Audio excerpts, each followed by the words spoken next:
저는 오늘 여호와를 신뢰하라 하신 말씀에 근거해서 여호와를 신뢰해야 될 이유, 이런 말씀으로 함께 은혜 받기를 원합니다. 여호와를 신뢰해야 할 이유, 우리가 왜 여호와를 믿고 의지해야 되는지, 신뢰한다는 말은 바타흐라는 말이 확실히 믿고 의지한다는 거예요. 확실히 믿는다. 확실히 믿고 마음에 의심하지 않고 확실히 믿는다는 거예요. 그리고 의지한다는 거예요. 그리고 거기에다가 희망을 둔다는 거예요. 뭔가를 신뢰한다는 말은 거기에다가 희망을 건다는 뜻이 바타흐에 들어 있습니다. 그러니까 우리가 지금 하나님께서 신뢰하라 한다면 그 신뢰해야 될 이유가 있을 거 아닙니까? 이제 지금 이사야를 통해서 주시는 하나님의 말씀을 이제 상고해 보면서 요즘같이 불확성이 날로 확장되어가는 시대, 미래가 불투명하고 자신의 위치가 불안하고 크고 작은 기도 제목들 가운데 마음의 염려나 근심이 있다면 오늘 말씀 속에서 하나님 주시는 비전은 또 하나님 주신 소망, 이런 것들을 찾을 수가 있다고 생각이 됩니다. 위기 속에 있는 이스라엘에게 하나님께서 이사야를 통해서 세 가지 말씀을 주셨는데, 나라의 위기의 원인이 뭔가, 또 미래의 소망을 하나님이 주시는 그 소망이 어떤 것인가, 하나님의 구원 계획에 대해서 이렇게 말씀을 주셨습니다.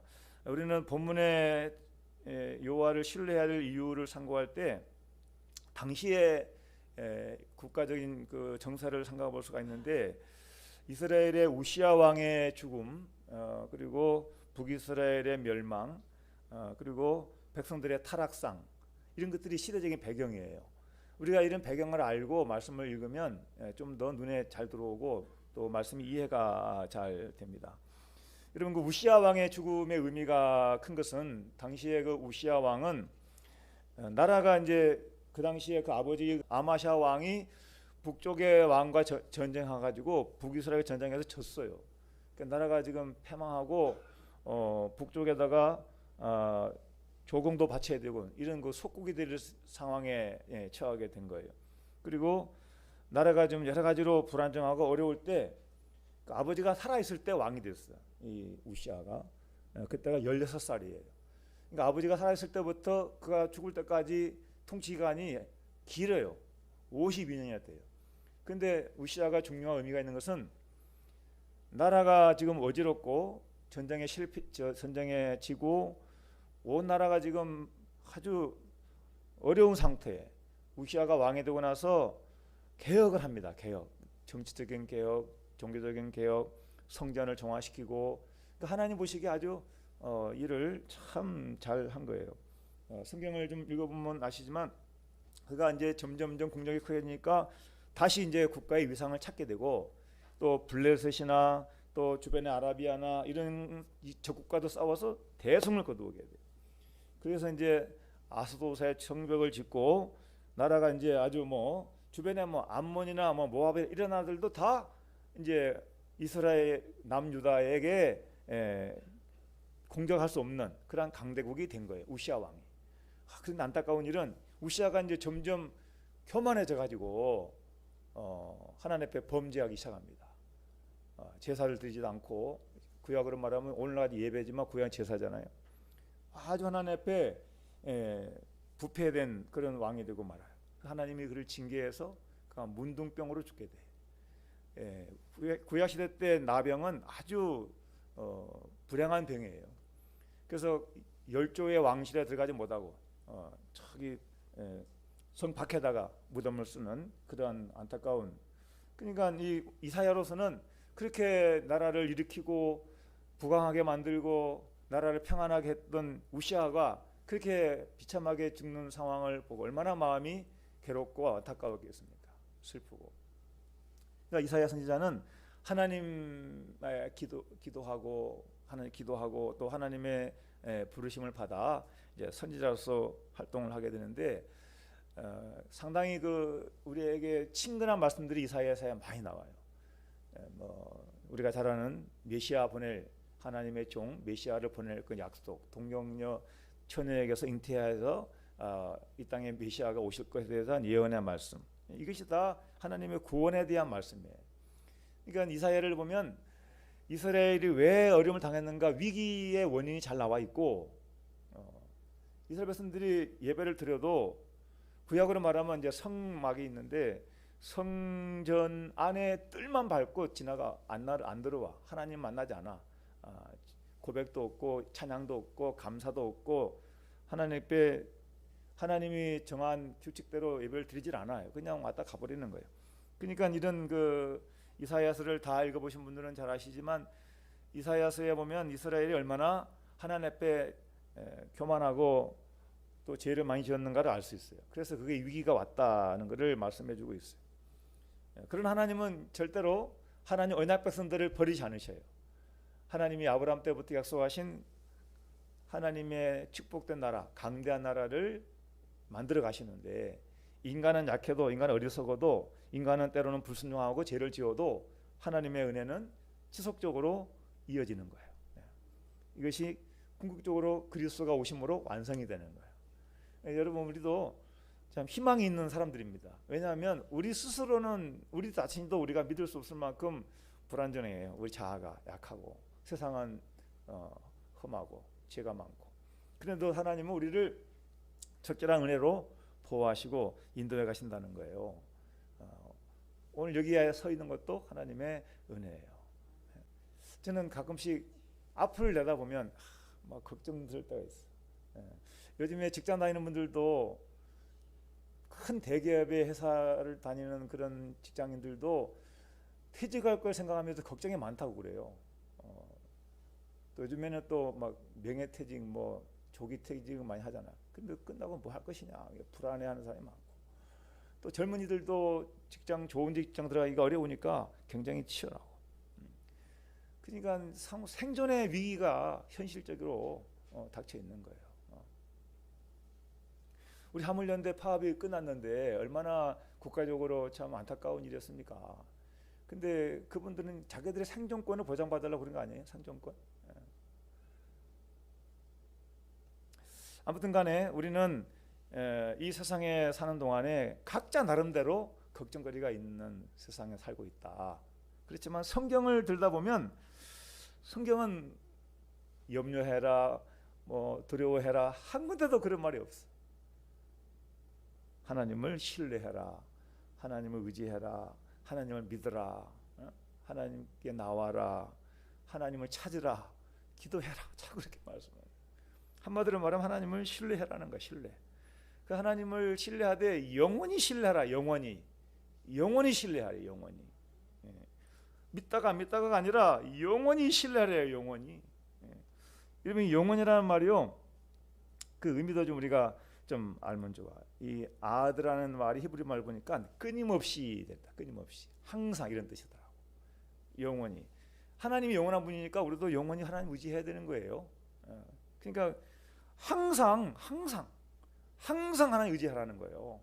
순간순간 영원토록, 하나님 영원토록이시니까 하나님 앞에 있는 사람들은 우리가 한 세대 지나가더라도 다음 세대에게도 똑같이 영원히 의지해라, 영원히 의지할 거 아니에요? 그러니까 우리는 살아있는 동안에 죽을 때까지 하나님 의지해라.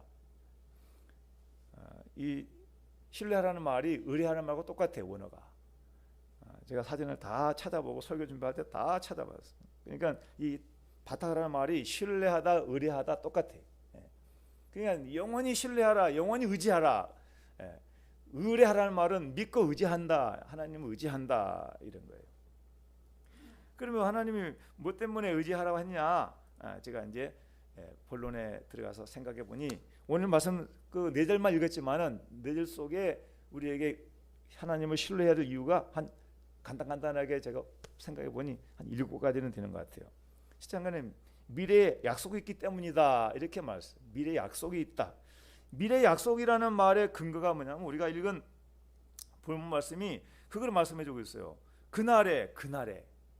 그러니까 그날은 여호와의 날, 주님의 날, 재림의 날, 심판의 날, 다 포괄적으로 해석이 되는데, 그날이 미래에 주어진 이스라엘의 소망의 말씀이에요. 같이 한번 읽어볼까요? 다시 한번 시작. 그날에 유대 땅에서 이 노래를 부르리라. 우리에게 견고한 성읍이 있으며 여호와께서 구원을 성벽과 이벽으로 삼으시리로다. 이 말의 의미가 뭐예요? 아까 제가 얘기했죠. 우시아 왕 때 그 선왕이 아마샤가 북과 싸워서 졌어요. 그러니까 예루살렘이 해파가 된 거예요. 백성이 끌려가고 조공을 바치고 이런 불행한 아픔을 겪었다는 말이에요. 그런데 하나님은 이사야를 통해서 소망을 주는 거예요. 그날에는, 하나님이 다스리신 날에는, 주님이 메시아가 오시면, 그런 뜻이 포함되어 있는 거예요. 그러니까 그날에는 하나님이 견고하게 하신다는 거예요. 견고하게. 그리고 구원을 성벽과 이복을 삼으신단 말이에요. 하나님이 적국이 침탈이 못하도록 막아주시겠다. 이게 우리가 저와 여러분들이 이제 삶 속에서도 이런 크고 작은 어려움을 겪으면 이제 그런 생각을 말씀을 통해서 이렇게 반추해 볼 수가 있어요. 과거에 아픔을 겪었다든지 실패를 겪었다든지 그럴 때 왜 그랬을까를 돌이켜 보면 그 원인들이 나올 수 있지 않겠어요? 믿음 안에 하나님을 믿고 의지하고 말씀 보다 보면 거기에 다 하나님 은혜가 있고 하나님의 구원의 역사가 있었음을 알 수가 있죠. 그 이리에서 페인트 장사를 하는 한 젊은 사람이 있었다는데, 지금은 이리라고 안 하고 뭐라 그러지?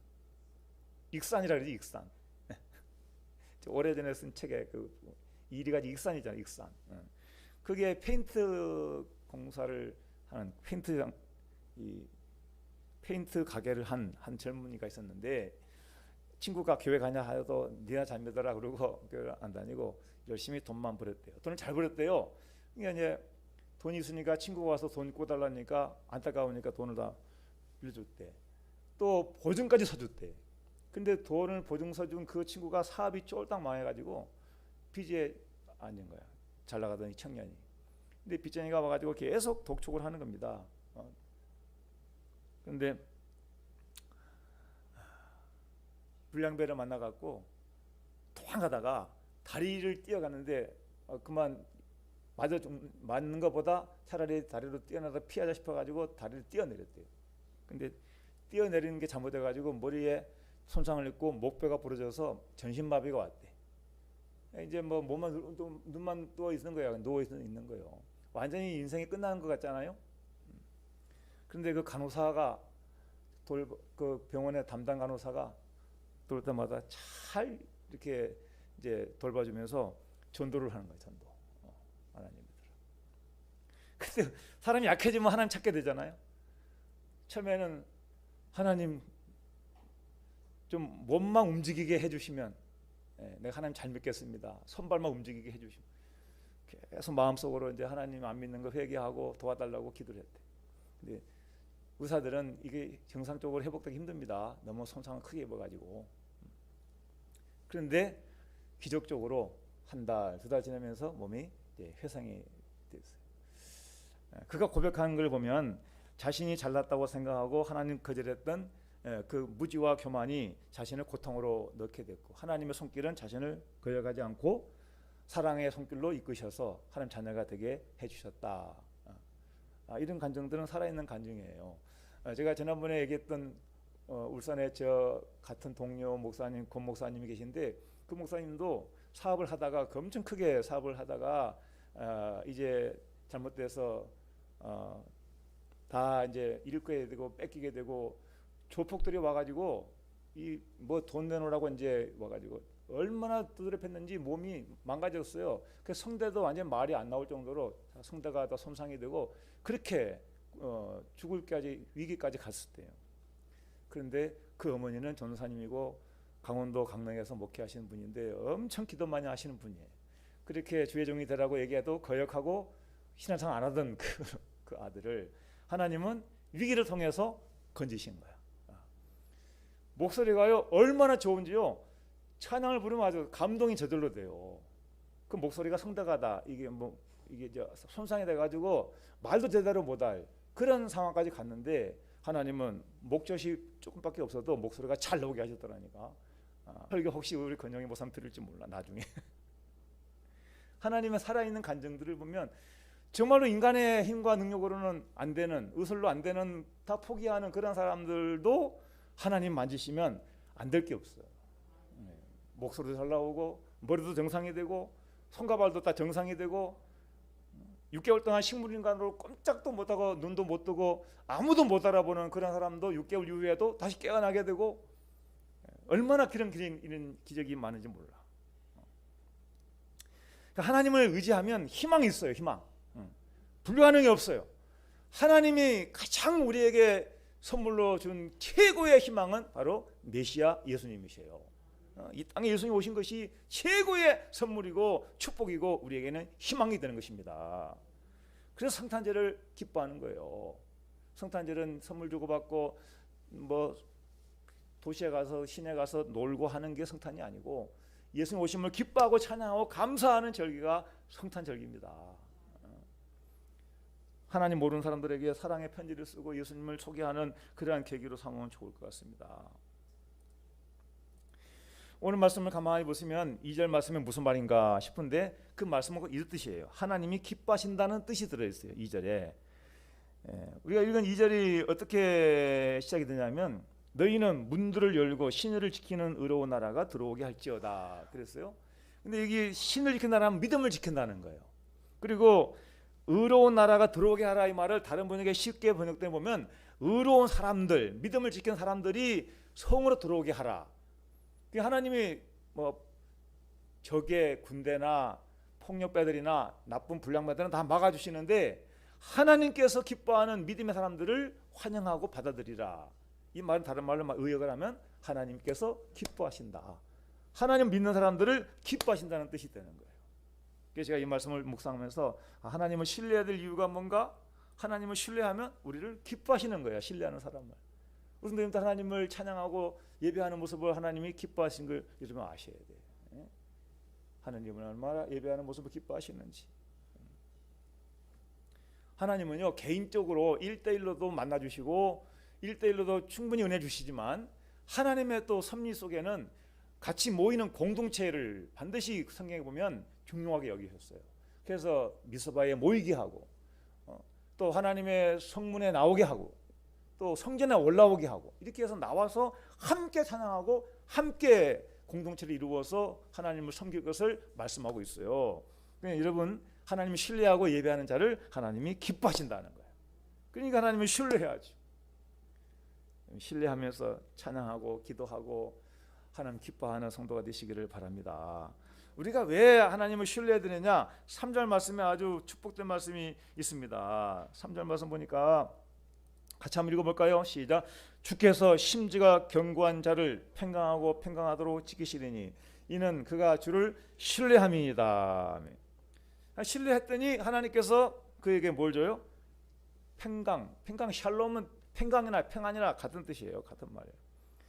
그러니까 하나님을 신뢰하면서 하나님을 기쁘시게 했던 그 성도를 하나님께서 평안을 주셨다. 아까 제가 서두에 얘기한 걸 중요합니다. 언제 이스라엘이 쳐들어올지도 모르고 주변에 강대국들이 그 당시에는 도시국가들이 많았잖아요. 그러니까 주변에 뭐 열강들이 큰 나라들은 아수르나 이집트나 주변에 떨어져 있었지만 아직까지 이 상태에서는 블레셋이나 저 위쪽에 뭐 시돈이나 이런 나라들이 언제든지 들어올 수 있는 그런 위기가 있는 거예요. 여러분도 그렇지 않겠어요? 뭐 일을 평안하게 하다가도 때로는 불안할 때가 있지 않겠어요? 인간 생각으로. 또 자녀들이 혹시 또 어떻게 뭐 요즘같이 운전하다 보면 이렇게 차 사고도 수시로 나고 뭐 이런 시대니까 불안할 수 있잖아요. 여러분 불안할 게 없다는 거예요. 하나님 앞에 신뢰, 하나님을 신뢰, 찬양하고 예배하고 감사하고 그렇게 해나가면 하나님께서 평강의 평강을 주신다는 거예요. 할렐루야. 저는 그래서 기도를 빠지지 않고 힘써 기도를 하는 것입니다. 제가 한 두세 주 전에 제가 그런 고백했지 않습니까? 저도 모르게 몸이 약해지고 뭐 그렇게 고통을 겪으면서 지금 가장 본질이 뭐냐, 가장 우선순위가 뭐냐, 하나님 앞에 기도하는 일이다. 제가 우리 사람한테 가끔 가다가 좋은 소리도 듣지만 또 가끔 가다가 따끔한 충고도 많이 받아. 내가 이렇게 기도를 많이 했어 그랬더니 당연한 거래. 목사가 기도 많이 한 거 당연한 거라는 거야. 그때 좀 잘했다고 이렇게 해줘야 되는데 당연한 거 했어요. 근데 제가 당연한 걸 안 하니까는 하나님이 너 그렇게 하다가는 너 힘으로 되나 봐라, 이런 걸 깨닫게 하는 것 같아요. 계속 기침이 끝이질 않고 한번 기침이 나오면 막 속에 그냥 막 창자가 흔들 정도로 기침을 막 심하게, 물을 먹어도 안 되고. 한번 겪어본 사람이 그걸 알아. 기침이 심하게 나오면 막 속에 막 폐가 막 뭐가 찢어지는 것 같아. 그런 기침이 막 나. 병원에 빨리 가봐야 돼. 병원에 가봐야 돼. 그런 생각을 하고, 저 소식을 아는 강의도 2주 빠졌으니까 강의를 못 가니까 막 여기저기서 막 연락이 오고. 그랬더니 또 놓고 이제 기도했잖아요. 병원에 가야지, 한번 가야지. 병원에 하기 전에 기도부터 많이 하고 가야 되겠다. 기도를 세게 했죠. 진짜로 많이 했어요. 그랬더니 언제부터 또 기침을 안 하게 되는 거예요. 이게 이제 완전히 치료가 됐는지 아닌지 모르지만, 제 이런 고백은 하나님을 찾는 자가, 하나님 마땅히 사명 맡은 자가 하나님을 신뢰하는 일이 기도인데, 그죠? 하나님께 기도하는 일인데 그 일을 소홀히 했던 직분자가 그걸 소홀히 할 때 하나님께서 그런 깨달음을 주셨다, 이제 하는 그런 거예요. 그저께 한옥 목사님이 고통을 낭비하지 말라고 하더라고요. 새롭게 와서 간증을 나와서 하는 말이, 고통을 낭비하지 말이 뭔가 했더니, 하나님이 고통을 주시는 이유는 고통 속에서 하나님이 주시는 말씀이 있고 뜻이 있다는 거야. 깨닫게 하려고 한다는 거예요. 그래서 고통을 그냥 주는 게 아니고, 고통을 겪으면서 하나님을 만나기를 원하시고, 고통을 겪으면서 자신이 변화되기를 원하시는 거예요, 하나님은. 근데 고통을 겪어도 아무런 변화가 없다, 하나님께 찾지도 않고 자신의 어떤 변화도 없고 그냥 무의미하게 그냥 고통을 괴롭게 시간을 지나버리면 그냥 낭비가 되는 거라, 그렇게 얘기하더라고, 한옥 목사. 의미가 있다고 생각이 됐어요. 그분도 몸에 이제 너무 과로로 인해 가지고 이제 이 구안화사가 와서 침도 그냥 질질 흐르고 말도 제대로 안 나오고, 그러면서 하던 사역을 못 하면서 몇 달 침을 잘 맞는 명의한테 침을 맞으면서 하는 말이, 최소한 1달 이상은 쉬라고 해서 이제 요양을 하면서 치료를 받은데, 그 고통 중에 느낀 것이 아픈 사람의 마음을 알겠더라고. 아픈 사람의 마음을 알겠더라고. 그러니까 성도 한 분이 와서 아파하는 분을 보면 진정으로 기도가 나오더라, 이런 거. 그때는 그냥 기도 의무적으로 당연히 할 거니까 해준 걸로 했는데, 그렇게 몸이 힘들어도 나중에 누가 이제 그 목사님 힘들 때라도 기도 부탁을 하면 기도를 정말로 간절하게, 자신을 위해서 하는 것처럼 그렇게 축복 기도를 해줬다고 그래요. 우리가 고통을 통해서 하나님을 찾으면 하나님은 그런 중에 평강을 주신다. 하나님을 신뢰한 자의 결과는 평강이다 하는 거, 평강. 여러분, 미래가 불안정하시면 하나님을 신뢰하는 믿음을 먼저 회복하시기를 바랍니다. 심지가 견고해지기 때문이다, 이런 말을 왜 했냐면, 지금 3절 읽은 말씀에 신뢰하면 심지가 견고해진다는 말이 그 3절의 역설적인 표현이에요. 쉽게 해서 심지가 견고한 자를 평강하고 평강하다 그러잖아요. 마음을 견고하게 한다 그랬잖아. 근데 이거는 그냥 되는 게 아니고, 하나님을 신뢰하면 마음이 견고해진다는 뜻이에요. 여러분, 무엇으로 마음을 위안 삼겠습니까?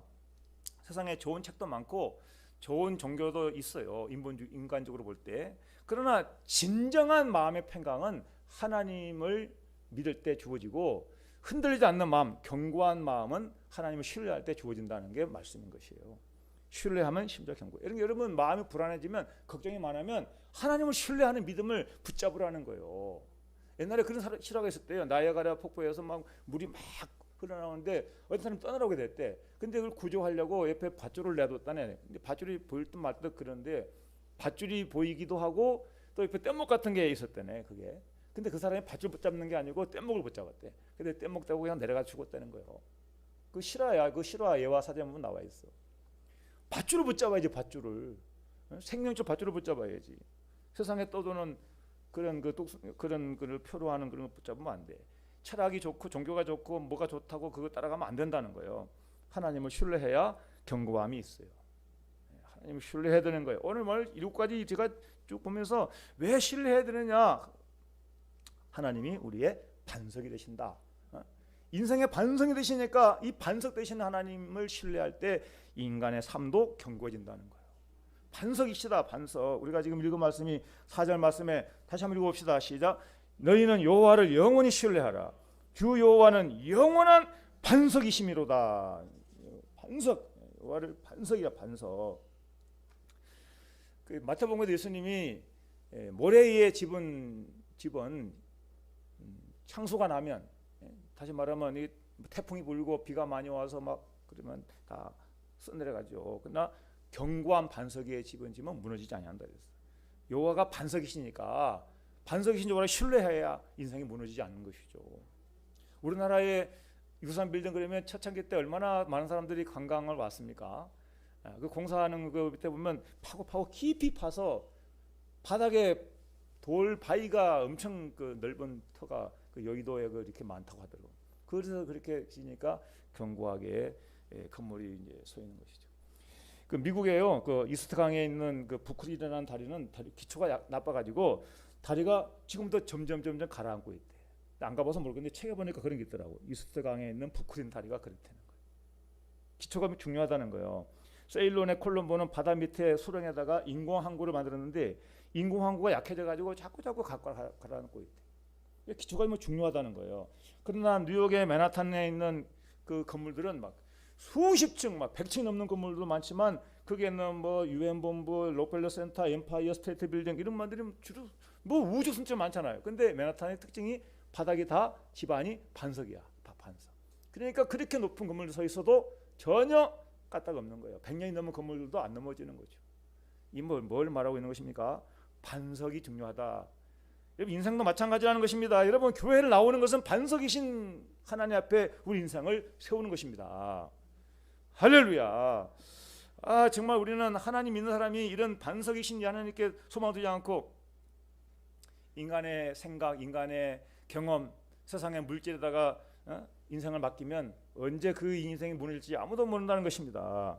우리는 왜 영원히 신뢰해야 되느냐? 영원히 신뢰하라는데 영원히 아까 영원히 얘기했잖아요. 끊임없이 항상 하나님이 영원하시니까 천국 가려면 영원하신 하나님 믿어야 천국 가는 것이죠. 마지막 한 가지는 신뢰하는 자에게 복이 있다 그래요. 복이 있다. 신뢰하는 자는 복이 있다 그랬어요.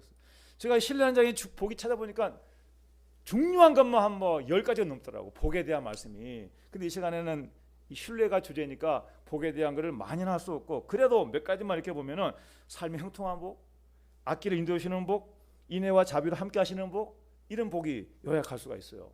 하나님이 신뢰하는 자는 복이 있다 그랬어요. 예레미야서 17장에 7절에 보니까 물은 여호와를 의지하며 여호와를 의뢰하는 그 사람은 복을 받을 것이라. 복 받는 것처럼 좋은 게 없어. 우리 기복 중에 아니지만 복은 필요한 거잖아. 하나님은 먼저 하나님 나라와 의를 구하면 하나님은 이 땅에 필요한 복도 주신다고 약속하신 거예요. 어떤 복입니까? 물가에 심어진 나무가 뿌리를 강변에 뻗치고 더위가 올지라도 두려워하지 아니하며 그 잎이 성청하며 가뭄을 해도 걱정이 없고 결실 그치지 아니한 같은 복을 주신다. 이게 형통한 복이라고 하는 거예요. 한 군데 볼게요. 시편 37절에 소원도 이루어 주신다. 여호와를 신뢰하는 자는 신뢰하는데 의뢰한다. 똑같다 그랬잖아요. 한번 읽어봐요. 시작. 또 여호와를 기뻐하라. 그가 내 마음의 소원을 내게 이루어 주시리로다. 내 길을 여호와께 맡기라. 그를 의지하면 그가 이루시고 내 의를 빛같이 나타내시며 내 공의를 정오의 빛같이 하시리로다. 제가 세 가지 한다 그랬죠. 악기를 지도해 주신다.